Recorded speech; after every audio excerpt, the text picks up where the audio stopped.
오늘 우리는 어버이 주일을 맞이했습니다.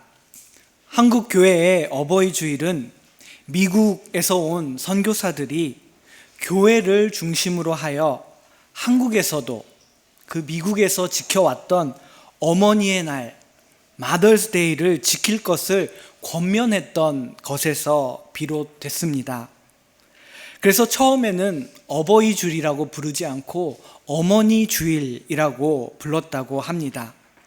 그렇지만 어머니뿐만 아니라 아버지들의 은혜도 기억해야 한다는 뜻으로 1960년부터 어머니 주일을 어버이 주일로 개칭하여 부르게 되었다고 합니다.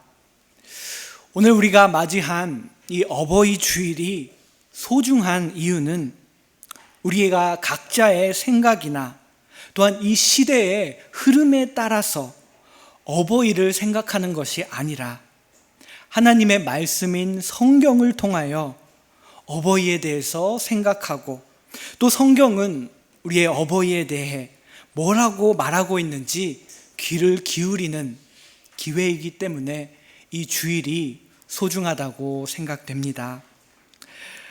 우리의 부모는 그 자녀들에게 큰 영향을 끼치는 존재입니다.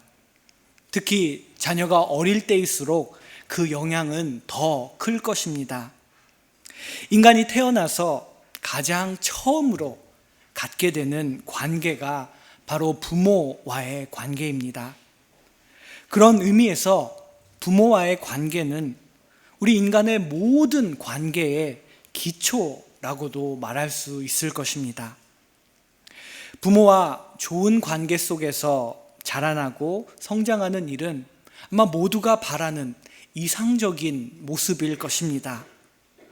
그러나 안타깝지만 우리가 살아가는 이 현실을 바라볼 때에 그렇지 않은 경우도 있다는 것을 우리는 알고 있습니다. 부모는 우리에게 많은 영향을 끼치는 존재이기 때문에 만약 그 관계의 기초가 깨지고 무너지게 된다면 그 가운데 받게 되는 아픔과 고통도 클 수밖에 없습니다. 훌륭하고 존경할 수 있는 부모가 이 세상에는 참 많이 있습니다. 그렇지만 이 세상에 있는 모든 부모가 자식들에게 좋은 부모이지는 않다는 것을 알 수 있습니다. 시대와 또 문화에 따라서 좋은 부모라는 기준은 다를 수 있지만 성경이 쓰였던 시대에도, 그리고 우리가 살아가는 지금 이 시대에도 정말로 다양한 부모와 자식 간의 관계가 있습니다.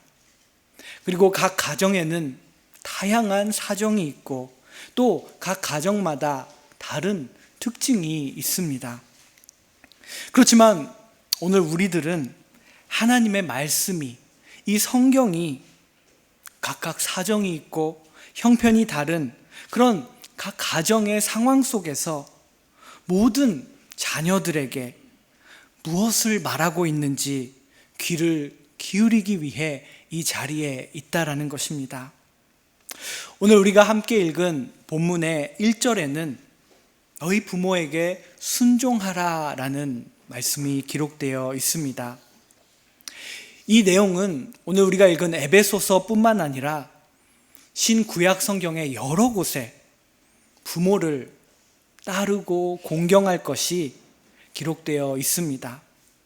그리고 그것은 모든 곳에서 좋은 부모, 선한 부모만을 따르고 공경하라고 기록되어 있지 않다는 것을 발견하게 됩니다.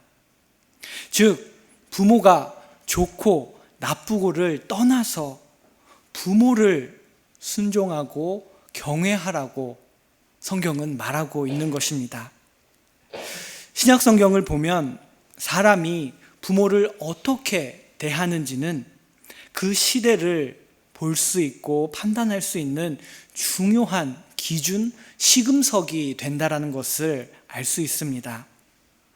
마가복음 13장 12절에서는 예수님께서 제자들에게 종말의 때에 대해서 말씀을 하고 계시는데 그 가운데 그 종말의 증후로서 이렇게 말씀하고 있습니다. 아버지가 자식을 죽는 데에 내주며 자식들이 부모를 대적하여 죽게 하리라. 또한 로마서 1장 3절을 보면 그곳에서는 불의로 하나님의 진리를 막는 사람들이 어떤 사람들인지 사도 바울이 묘사하는 내용이 나와 있습니다. 그 부분에 그렇게 불의로 진리를 막는 사람들의 특징 중에 여러 특징이 있는데 그 중에 하나가 부모를 거역하는 자요라고 기록되어 있습니다. 또 한 곳 더 보면 디모데후서 3장 2절에서는 말세, 그 고통의 때에 대해서 기록되어 있는 부분이 있습니다. 그곳에서 이 성경 말씀에 보면은 여기에서도 동일하게 부모를 거역하며 감사하지 아니하며 라는 내용이 기록되어 있는 것을 보게 됩니다. 즉 자식이 부모를 거역하고 또 부모와 다투고 그리고 반항하는 것은 하나님께서 정하신 질서를 거역하는 것과 같다. 그리고 하나님으로부터 인간이 떨어져 있다라는 것을 나타내고 있다라는 것을 이런 신약 성경의 구절을 통해서 알 수가 있습니다. 오늘 함께 읽은 이 본문 1절에서 바울은 자녀들아 주 안에서 너희 부모에게 순종하라. 이것이 옳으니라. 이것이 옳으니라 라고 말하고 있습니다. 그러면서 자녀들이 하나님께서 정하신 그 질서에 순종하기를 권면하고 있는 것입니다. 그러나 오늘 본문에 있는 이 너희 부모에게 순종하라 라는 이 권면은 단순히 자녀만을 향한 그 권면을 이야기하는 것이 아니라 당시에 가정에 대한 부모와 자식의 관계를 포함한 가정에 대한 권면을 이야기하는 부분에 포함되어져 있다, 속해져 있다라는 것을 우리는 발견하게 됩니다. 이 당시의 가정이라고 하는 것은 남편과 아내가 있고 그리고 자녀와 부모가 있고 또한 오늘날과는 다르게 노예와 상전의 관계가 있는 이러한 관계들이 당시의 일반적인 가정의 모습이었습니다. 고대 그리스 문화, 그 고대 그리스 로마 세계에서 일반적인 가정은 이렇게 부부 그리고 자식, 노예로 구성되어져 있었습니다. 오늘 본문에서는 당시에 이런 일반적인 가정을 향한 권면을 하고 있고 그 권면 중에 자녀들을 향한 권면이 있다라는 것입니다. 그런데 바울이 에베소에 있는 성도들에게 이 가정에 대한 권면을 할 때에는 중요한 흐름과 맥락 속에서 그는 이 권면을 시작하고 있다라는 것을 주목해 볼 필요가 있습니다. 바울의 가정을 향한 이 권면은 단순히 도덕적인 차원에서 혹은 보다 좋은 사회를 만들기 위한 그런 차원의 것이 아니라는 것을 이 맥락과 흐름 속에서 발견하게 됩니다. 바울은 오늘 읽은 6장에 앞서서 4장 24절에서 예전에 구습을 따르는 옛사람을 이제 너희는 벗어버리고 하나님을 따라 의와 진리의 거룩함으로 지으심을 받은 새 사람을 입으라. 새 사람에 대해서 이 4장에서 언급을 하고 있다는 것입니다. 이러한 언급은 조금씩 표현을 바꿔가면서 반복되어져 갑니다. 다음 장인 5장 1절에서 바울은 이렇게 말하고 있습니다. 그러므로 사랑을 받은 자녀같이 너희는 하나님을 본받는 자가 되고 너희는 이제 하나님과 원수 관계가 아니라 하나님으로부터 사랑을 받는 자녀가 되었다. 하나님을 본받는 자가 되었다. 새 사람에 대해서 말하고 사랑받는 자녀가 되었다라고 말합니다. 또 이어지는 5장 8절을 보면은 바울은 이렇게 말하고 있습니다. 너희가 전에는 어둠이더니 이제는 주 안에서 빛이라. 빛의 자녀들처럼 행하라. 새 사람, 사랑을 받는 자녀, 빛의 자녀들. 이것은 이전과 다르게 우리가 이제는 어떤 존재가 되었는지, 예수 그리스도를 통하여 얻게 된 새로운 정체성에 대해서 바울이 계속해서 이야기하고 있다라는 것입니다. 예수 그리스도의 안에 속한 사람으로서 예수님과의 관계라는 새로운 관계의 기초가 너희들에게는 세워졌다라는 것을 바울은 이 에베소 성도들을 향하여 반복해서 강조하고 있다라는 것입니다. 그리고 이제 그 부분을 강조한 다음 가정에 대한 권면을 들어가면서 바울이 언급하는 또 한 가지 중요한 포인트가 있습니다. 그것이 5장 15절에 나오는 내용입니다. 5장 18절 그리고 19절에서 바울은 이렇게 말하고 있습니다. 오직 성령으로 충만함을 받으라. 시와 찬송과 신령한 노래들로 서로 화답하라. 바울은 에베소 성도들에게 지금은 악한 시대이다, 악한 때이다 라고 말하면서 성도들이 성령으로 충만해질 것을, 신령한 영적인 노래로 화답할 것을 말하고 있습니다. 우리가 성령 충만이라고 들으면 어떤 특정한 은사에 대해서 먼저 떠오를 수도 있습니다. 방언을 한다던가 예언을 하거나 혹은 성령의 은사로 질병을 치유하는 그런 은사들이 쉽게 떠오를 수도 있습니다. 그런 은사들은 분명히 성령의 은사로서 고린도전서 12장에 기록되어 있는 은사 중에 포함되어 있습니다. 그러나 성령의 역사는 극히 다양한 측면을 갖고 있다는 것을 기억해야 합니다. 그런 특정 은사만이 성령 충만한 모습이 아니다라는 것입니다. 바울은 에베소서 5장 18절에서 성령에 충만하라고 이야기한 다음에 이어지는 21절에서 성령 충만함이 어떤 목적지를 향해서 가는지에 대해서 말합니다. 성령 충만이 어떤 열매를 궁극적으로 맺어야 하는지에 대해서 말하고 있는 것입니다. 그것이 21절에 기록되어 있는 그리스도를 경외함으로 피차 복종하라 라는 것입니다. 여러 은사가 있고 여러 가지 열매가 있지만 그리스도를 경외함으로 우리가 서로 복종하고 섬기는 그곳으로 이어지지 않으면 안 된다라는 것입니다. 바울은 에베소서의 이 맥락 속에서 그리스도 안에서 얻게 된 새로운 정체성을 계속해서 말했고, 그리고 성령의 충만함을 말한 후에 가정에 대한 권면으로 들어가고 있다라는 것입니다.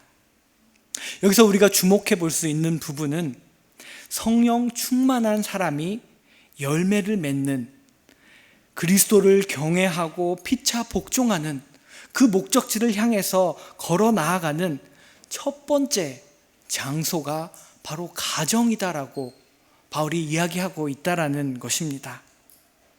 성령의 충만함을 받게 됐을 때 그리스도를 향한 경외함을 갖게 되고, 부부의 관계 속에서, 그리고 자식과 부모의 관계 속에서, 또한 놀랍게도 주인과 노예의 관계 속에서도 서로 섬기고 피차 복종하는 그곳으로 성령이 인도해 나아간다라는 것을 바울은 말하고 있다라는 것입니다.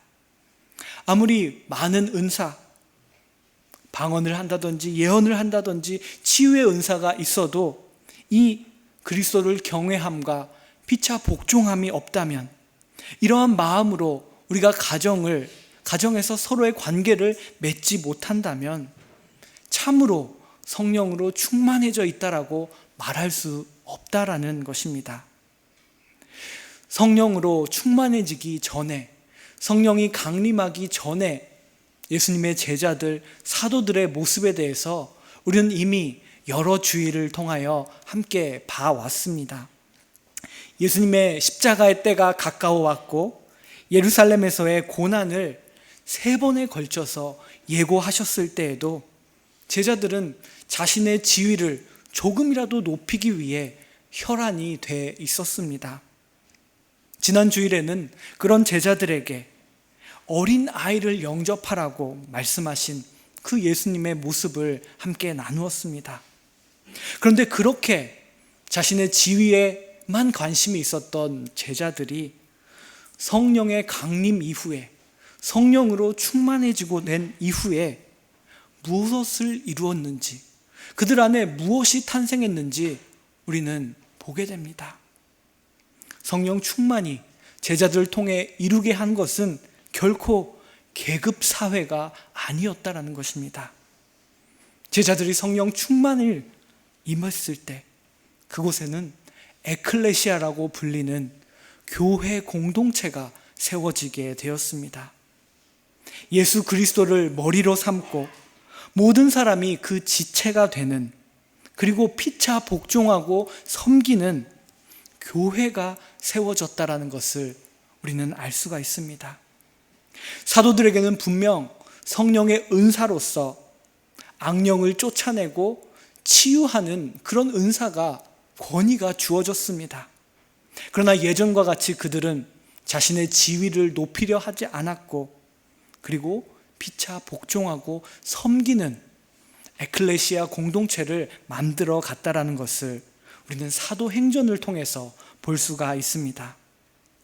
바울은 에베소 성도들에게 성령의 열매를, 성령이 이끄시는 그 목적지로 향하는 첫 번째 장소로서 가정에 대해서 말하고 있고, 그리고 먼저 부부의 관계에 대해서 서로 섬기고 사랑할 것을 권면한 다음에 오늘의 본문에 들어오고 있습니다. 오늘 본문에서는 자녀들에게, 그리고 부모들에게 자식과 부모의 관계에 대해서 권면을 하고 있습니다. 성령의 충만이라는 그 전제, 그 맥락 가운데 이 가정의 관계가, 특히 오늘 본문에서 말하는 자녀들과 부모의 관계가 이루어져야 한다는 것을 말하고 있습니다. 그것을 기억하면서 다시 한번 1절 말씀을 보면, 자녀들아 주 안에서 너희 부모에게 순종하라, 이것이 옳으니라 라고 말하고 있습니다. 이런 맥락을 통해서 다시 1절 말씀을 보니 주 안에서라는 이 단어가 눈에 들어오기 시작합니다. 주 안에서라는 이 부분의 헬라어는 엔큐리오라고 기록되어져 있습니다. 엔은 무엇 가운데라는 의미가 있고, 큐리오는 주라는 의미가 있습니다. 한국어 성경이 번역하고 있는 대로 주 안에서라는 의미입니다. 그런데 우리들에게 이 엔큐리오, 주 안에 있다라는 것이 참으로 중요합니다. 이 안에 있다라는 엔에는 더 깊은 의미가 있습니다.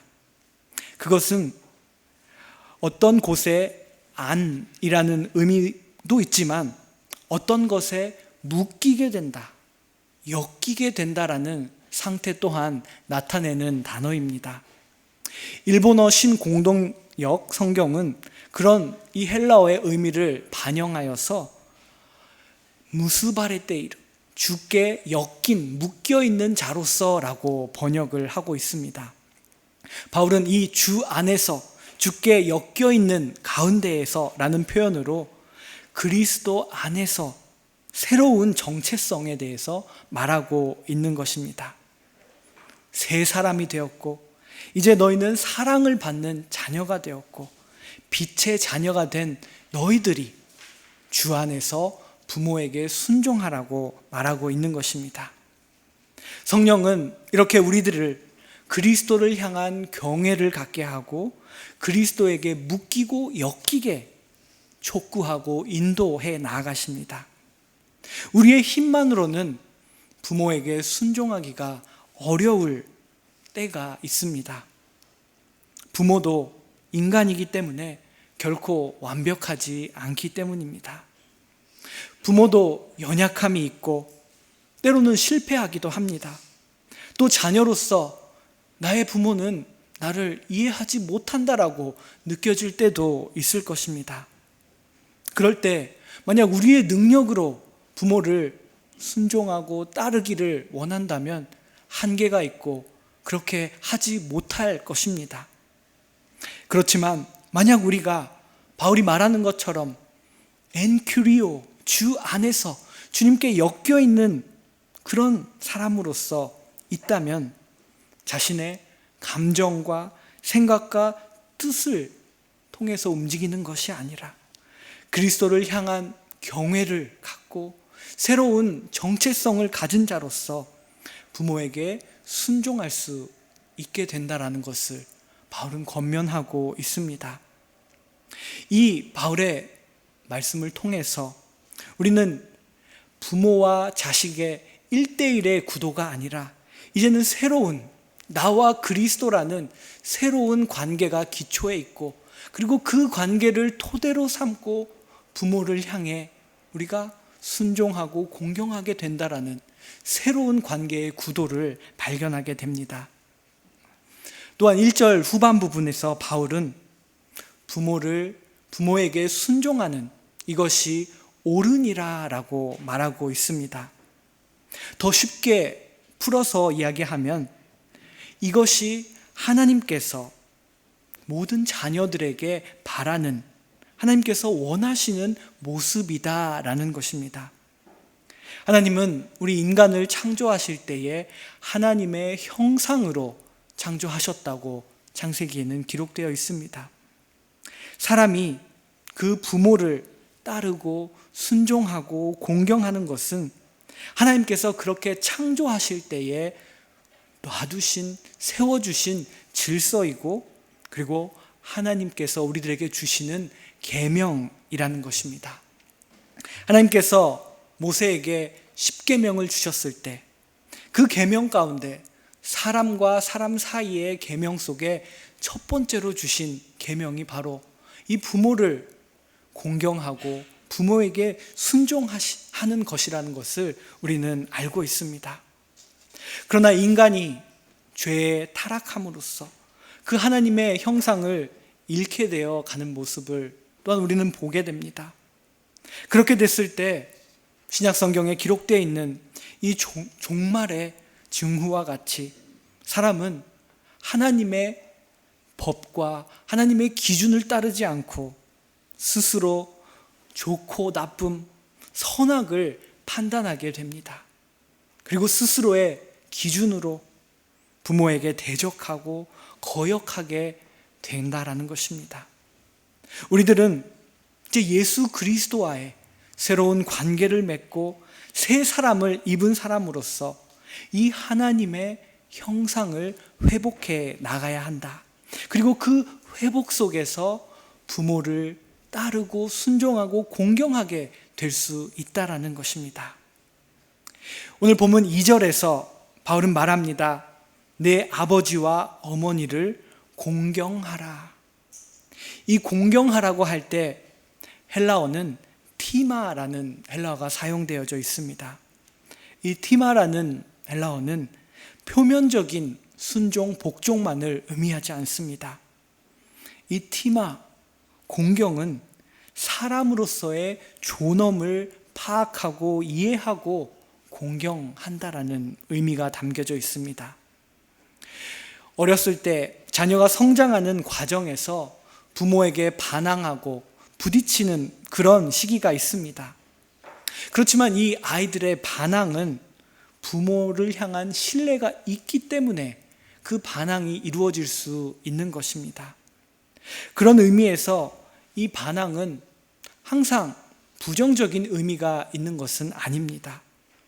이 반항이라는 과정을 통해서 자식은 부모의 깊은 뜻을 알아가게 되고 부모 또한 자식을 알아가게 되면서 이 티마라는 헬라어가 나타내는 것처럼 그 사람의 존엄을 이해하게 되고 그리고 그 가운데 공경하게 되는 그런 과정이 될 수 있기 때문입니다. 그러나 부모가 나이가 들어 사회적인 지위를 잃고 또 건강을 잃었을 때 자녀들에게는 이 공경하는 것이 참으로 어려워지는 순간이 오게 됩니다. 인간으로서의 존엄을 가볍게 생각하기 쉽게 된다는 것입니다. 부모는 나이가 들면 들수록 여태까지 가졌던 많은 것을 하나 둘씩 잃어가게 됩니다. 이전에 있었던 인간관계도 점점 줄어들고 육체의 건강도 약해지면서 외출하기도 힘들어집니다. 그 가운데 점점 더 외로워질 수 있습니다. 그때에 우리들은, 자녀들은 더욱더 바빠지고 더 많은 일을 하게 되고, 그리고 그럴 때에 부모에 대한 공경에 대해서 소홀히 하게 될 수 있습니다. 그러나 우리가 기억해야 할 것은, 그럴 때에도 우리가 부모가 갖고 있는 그 사람으로서의 존엄을 기억하고 공경하라는 이 계명, 이 말씀을 기억해야 한다라는 것입니다. 이 아버지와 어머니를 공경하라는 이 계명에는 약속이 있다라고 그렇게 기록되어 있습니다.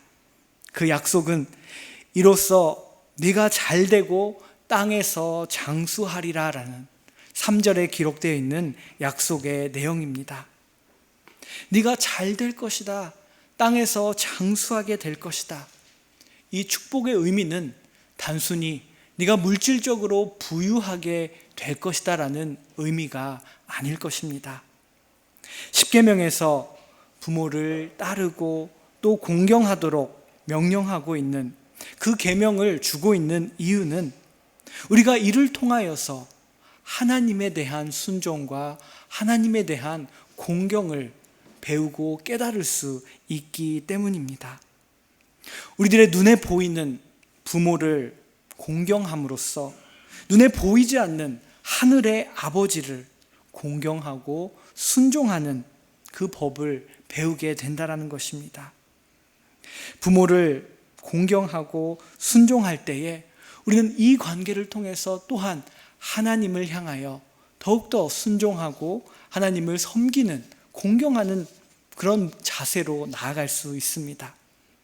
이렇게 하나님과의 좋은 관계를 맺음으로써 우리는 우리 삶의 다양한 영역에 있어서 하나님의 축복을 받게 되고 또 하나님께서 우리들에게 원하시는 모습으로 서게 된다. 이것이 바로 이 약속이 말하고 있는 네가 잘되고 장수하리라라는 이 표현이 의미하고 있는 바입니다.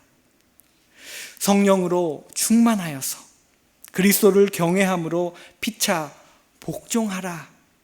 그 사실을 기억할 때에 또 주 안에 예수 그리스도께 묶여있고 엮여있는 자로서 우리가 있을 때에 우리는 부모를, 그 부모 그 자체만으로도, 그 부모가 나에게 좋은 부모가 아닐지라도 사랑하고 공경할 수 있게 된다라는 것입니다. 예수 그리스도의 삶과 죽음과 부활을 만난 사람들, 그래서 새로운 정체성을 얻게 된 사람들이 바로 우리 그리스도인들입니다. 그곳에서 우리는 사랑을 그리고 경외함을 깨닫고 느끼게 됩니다. 오늘 이 어버이 주일을 맞이하면서 여러분들에게 여러분의 어버이는 어떤 분이셨는지 한번 생각해 보길 원합니다. 많은 사랑을 부어주시고 늘 나를 사랑으로 양육해 주신 그런 부모님의 모습이 떠오를 수도 있습니다. 그 사랑에 감사하기를 원합니다. 부모님께서 우리에게 보여주신 그 사랑을 통하여 더욱더 또 하나님께도 감사하며 앞으로도 순종하고 공경하며 나아가기를 원합니다.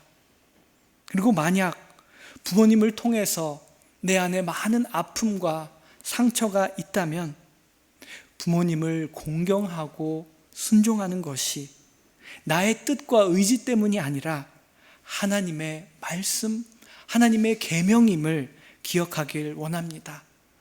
그리고 그것은 결코 우리들에게 강압적으로 명령하기 위함이 아니라 우리를 하나님의 축복, 잘되고 땅에서 장수하게 하시려고 명하시고 있다는 것을 기억하기를 원합니다. 그렇게 그리스도에게 속한 성령의 충만한 사람으로서 우리가 살아갈 때 이 첫 번째 계명에 약속되어 있는 잘되고 땅에서 장수하는 그런 우리 모두가 되기를 주님의 이름으로 소망합니다. 기도하도록 하겠습니다. 살아계신 하나님 아버지, 오늘 이 어버이 주일 저희들의 부모님에 대해서 다시 한번 생각하고 하나님의 말씀에 경청하는 이 시간을 허락해 주심에 감사드립니다.